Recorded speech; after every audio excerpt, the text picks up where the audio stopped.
How to fix smart YouTube TV has stopped.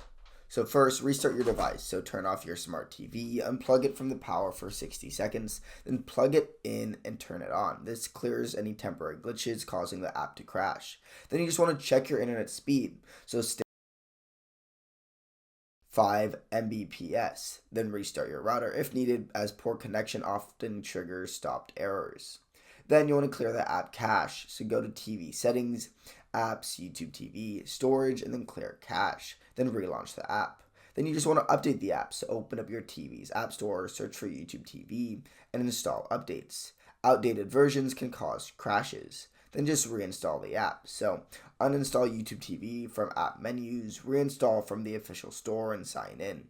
This fixes corrupt files. If the issue persists though, just check YouTube TV status on Down Detector or contact support. But these steps usually resolve 90% of most cases. If this helps you, subscribe.